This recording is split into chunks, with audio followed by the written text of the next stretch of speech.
segmento de sexología hemos convocado al doctor Daniel Rodríguez, especialista en sexualidad y también terapeuta psicocorporal. Hoy vamos a consultarle respecto al deseo sexual masculino. Queremos saber cómo funciona. ¿Cómo estás, Daniel? Buenas tardes. Hola, buenas tardes, Ivana. ¿Cómo les va? Pero muy bien, muchas gracias por recibirnos. La verdad que aprendemos un montón y estas son algunas consultas que nos llegan y que compartimos con vos un poco para poder entender en esta ocasión un poco más a los hombres.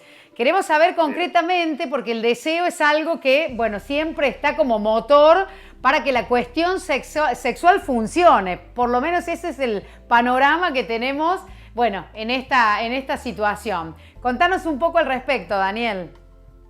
Bien, antes de hablar de lo que sería el deseo sexual masculino o femenino, porque en general a mí siempre me gusta intentar definir la palabra deseo, sí, como muy bien dijiste vos, ese motor, como ese impulso, como eso que se mueve interiormente y que nos motiva, en el caso de nuestra sexualidad, a fantasear sobre algún episodio o algún hecho sexual, o ese deseo nos lleva a concretarlo.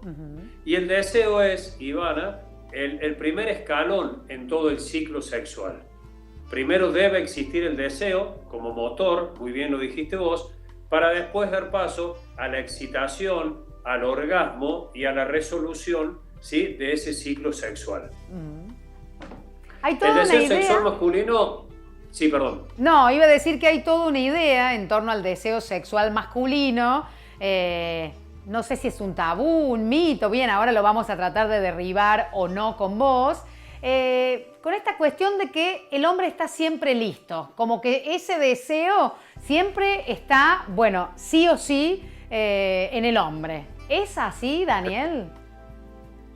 El deseo sexual, el deseo sexual en general, se construye primero a partir de una base social, cultural y familiar. Bien. Y es cierto lo que vos decís, pero esto tiene una gran impronta social. Es decir, siempre se le consideró al hombre, sobre todo por tener sus órganos sexuales externos, ¿no?, y visibles, sobre todo en el momento de la excitación, que coincide muchas veces con la erección masculina, como el potente, el que avanza y el que siempre está preparado y dispuesto.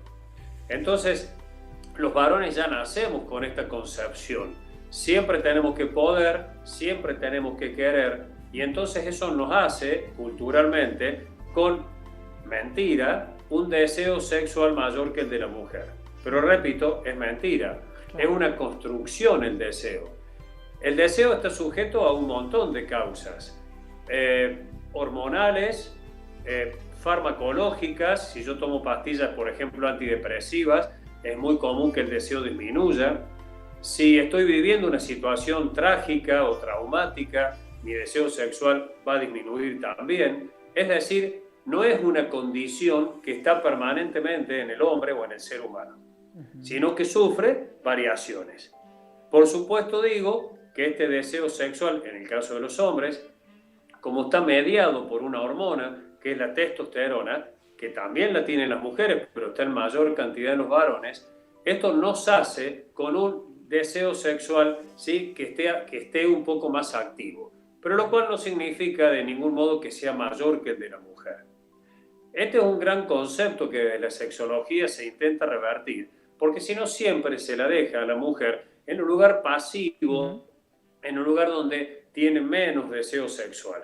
Claro. En los adolescentes, en los jóvenes, y esto yo lo que veo en mi consultorio, hay como una cuestión impuesta, y esto todos los varones lo hemos pasado, que al llegar a la adolescencia, con esta gran explosión hormonal que se produce, sobre todo de la testosterona, con el crecimiento del cuerpo y también de los órganos genitales, con estos cambios sexuales, primarios y secundarios, hace que el hombre justamente llegue a una sexualidad, y es una sexualidad mucho más activa. Pero también esto está condicionado, vuelvo a decir, por factores familiares, culturales y religiosos que van a hacer que varones criados en un mismo lugar, digamos, algunos tengan mayor deseo sexual que el otro. Claro. Muchas veces, y me pasa con los pacientes grandes que llegan al consultorio y por ahí dicen, doctor, yo ya no tengo ganas, que el deseo sexual está, a veces algunos médicos interpretan, tan ligado a la testosterona que le miden justamente esta hormona en sangre. Y para la sorpresa de todos, la mayoría de las veces es normal. Claro. Lo que sucede, Ivana, es que como el deseo sexual es el primer escalón, como decía recién, de una secuencia de eventos sexuales, si yo puedo tener muchas ganas dentro de mí, una fantasía sexual, pero después digo, no tengo con quién concretarla, más allá de una masturbación. Tengo una pareja, estable o no, pero tengo dificultades en la erección. No tengo dificultades en la erección, pero sí tengo dificultades en la eyaculación, generalmente se da la eyaculación precoz. Esto va haciendo que con el tiempo mi deseo sexual vaya disminuyendo.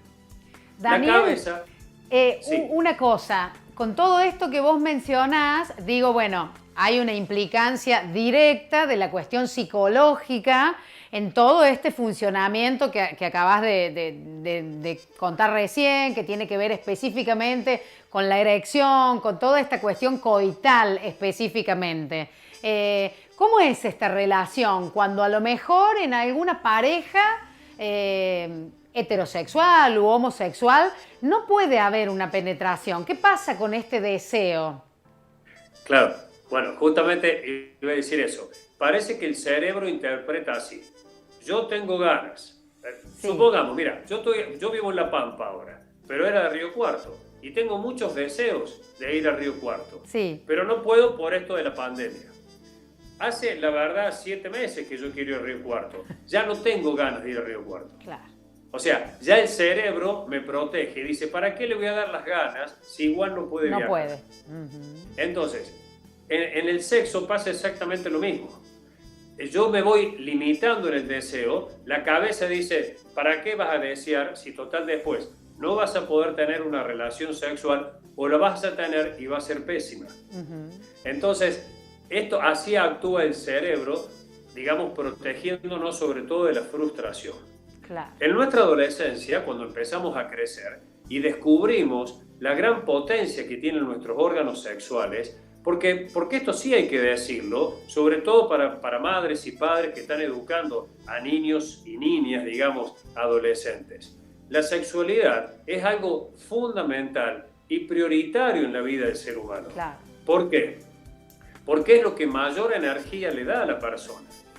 Y es la que mayor energía puede generar. No nos olvidemos que a raíz de que yo pueda tener un acto sexual con una mujer, puedo tener un hijo.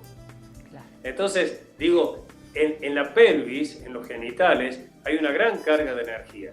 Y que esta carga de energía está demostrada no solamente a nivel social y cultural, que esto lo sabemos, sino también está respaldada biológicamente. Claro. Entonces, ahí es donde hay una fuerza interna que no la puedo negar que existe. La gran cantidad, Ivana, de varones que llegan a mi consultorio, también las mujeres, demuestran ese bloqueo que existió en la adolescencia, esa castración que existió en la adolescencia de la sexualidad. Claro. Hay varones que hoy, siendo grandes, tienen el deseo de masturbarse y no lo hacen por esa sensación de culpa, de pecado, de ser vistos, de algo que está muy mal. Y sin embargo, la masturbación, sobre todo, es el acto sexual donde yo tengo amplio contacto conmigo. Claro. Y es lo que me deja la puerta abierta para descubrir qué tanto placer puedo yo llegar a sentir, qué tanto conocimiento de mis sensaciones y de mi cuerpo como dador de sensaciones puedo sentir, y entonces esto muchas veces está limitado.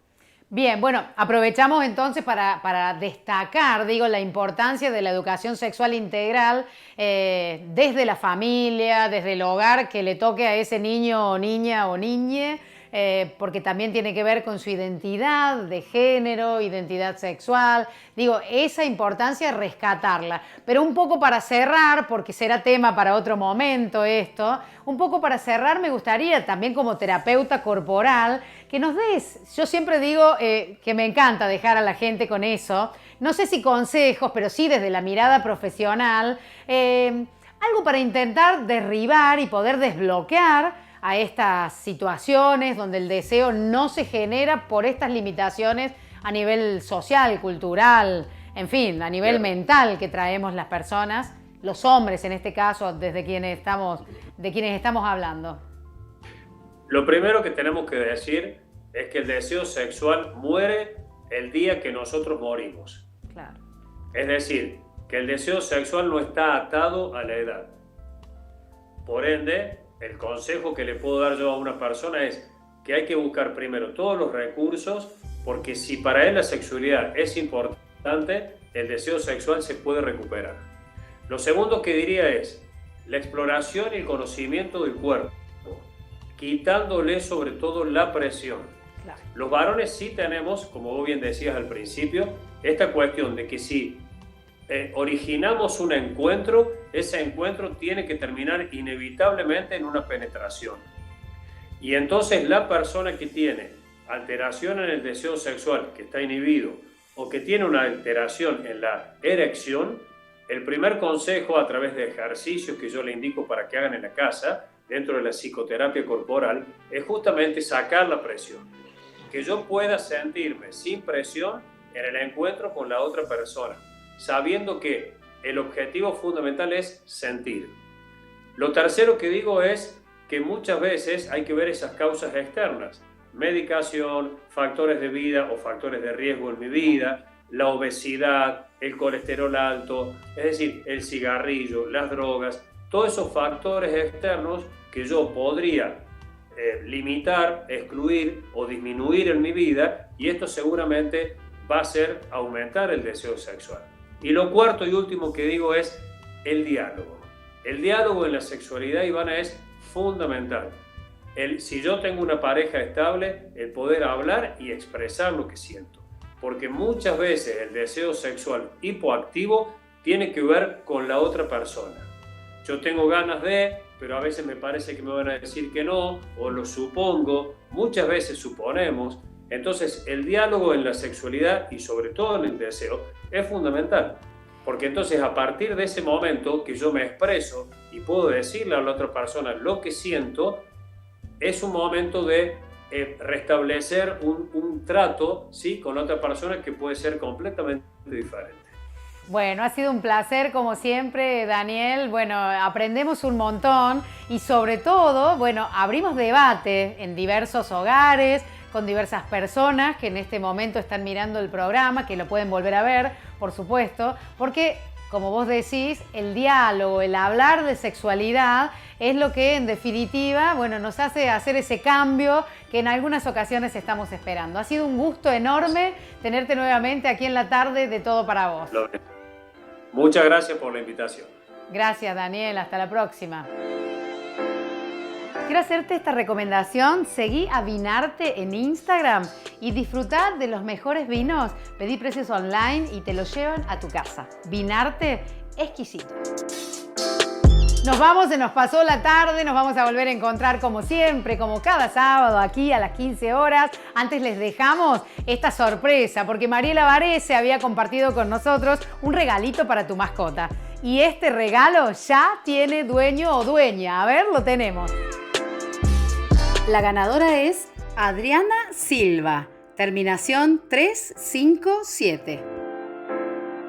Muy bien, felicitaciones. Le comentamos el ganador que tiene que pasar por la veterinaria Mariela Varese, allí en la esquina de Suipacha y Coronel Olmedo, para poder llevarse, bueno, este regalito a casa. Nos vamos, nos encontramos entonces el próximo sábado a las 15. Síganos en nuestras redes, siempre dejamos regalito. Nos vemos entonces con Todo para Vos el sábado próximo.